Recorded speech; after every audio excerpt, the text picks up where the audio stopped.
Hi, welcome to the Law-Abiding American. My name is Bill. Today I'd like to talk to you about the United States Constitution, Second Amendment. And before we get started, I want to thank you for joining me today, and I hope you have a blessed day. The U.S. Constitution was written after we fought the Revolutionary War. Now, we fought this war because we wanted our freedom from tyranny and oppression and being taxed without representation. My understanding, the government, per the king, wanted to take away our arms so that we could be defenseless and we would be under total control. This is why we fought this war. We would not be controlled, nor would we have taxation without representation. Once this war was won, which was done with the Continental Army as well as men of the militia, our founding fathers wrote the U.S. Constitution.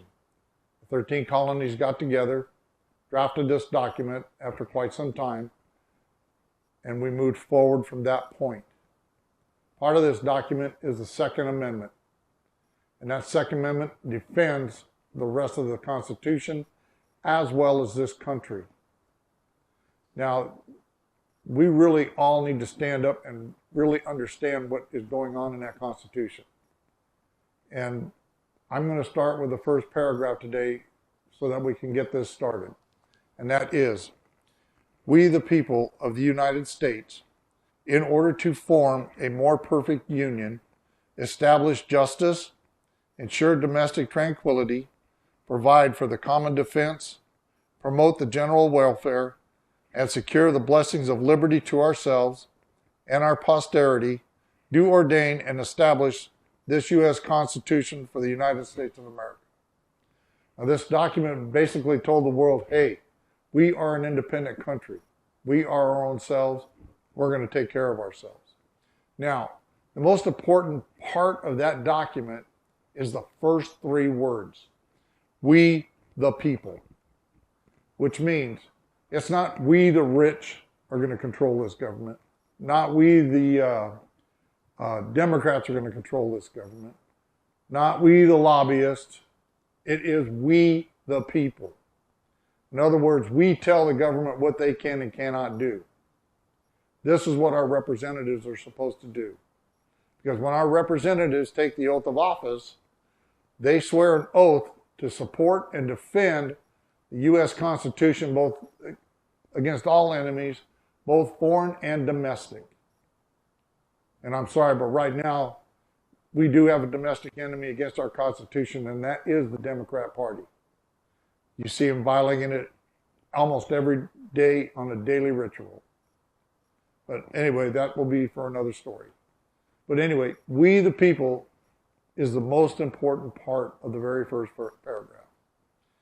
Now, let me go ahead and read the Second Amendment to you. The Second Amendment reads, a well-regulated militia being necessary to the security of a free state, the right of the people to keep and bear arms shall not be infringed. So, what are we understanding from this? Well, the key part of that is the people.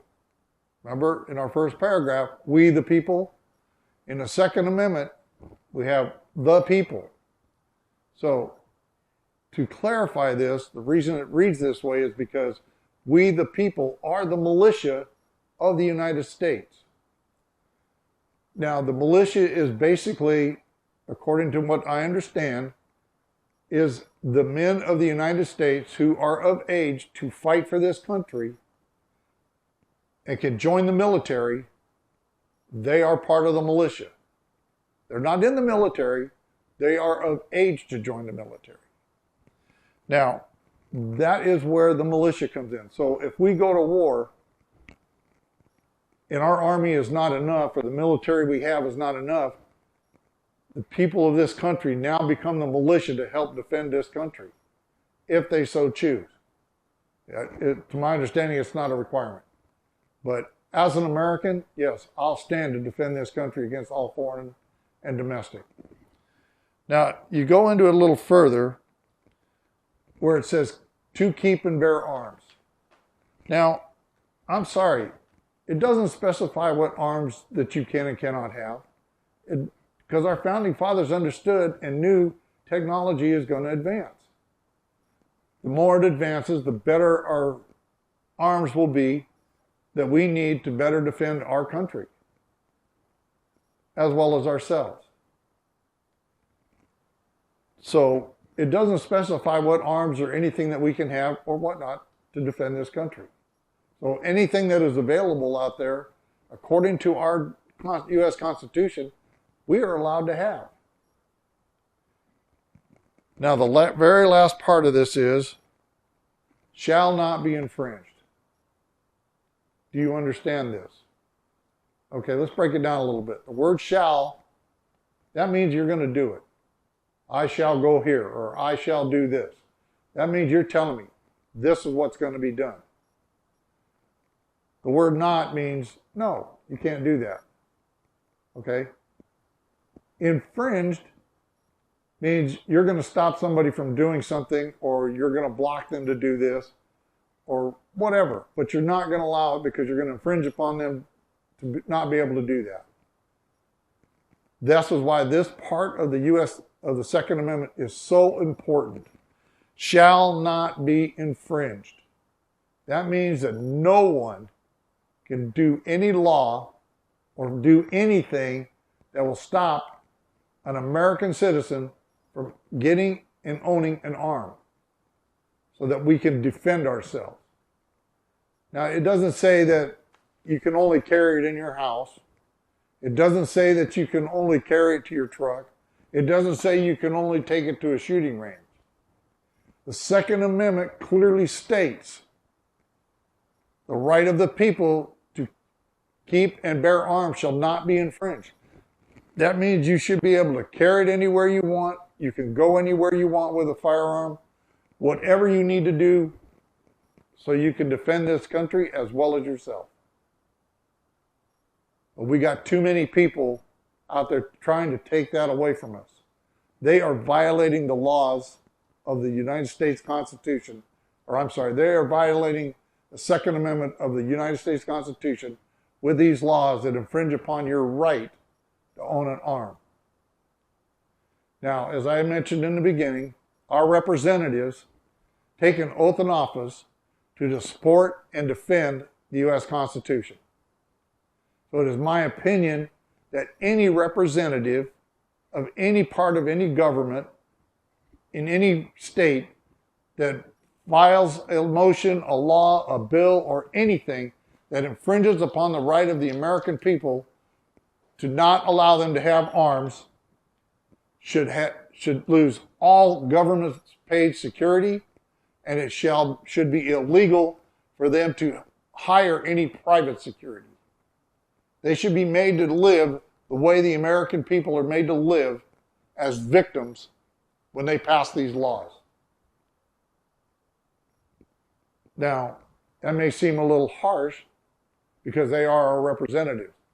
But by God, they need to understand they represent us, the American citizen. And yes, we need to keep our places safe. But there is no stopping criminals. There's no stopping doing what they do because they don't care about the law. But the Second Amendment protects the law-abiding citizen to be able to defend and protect themselves as well as their country. I thank you for your time. I hope you understand this information. I hope you do your own research on it. And hopefully you'll understand it. Because I'm a man who was brought up and learned a lot of common sense. And the Second Amendment is so simple, there's no understanding why there's so much controversy over it. The laws we have that prohibit you from bearing arms, in my opinion, are totally unconstitutional. Every one of them out there. We have laws against murdering somebody. We have laws, not hurting people. You can't threaten people. I mean, these are all common sense. And they're respect that you don't do this. But criminals do not follow these things. And by God, the American people need the right to make sure that they are defended. So I do appreciate your time. I hope you have a very blessed day. and thank you for joining me here at the Law Abiding American.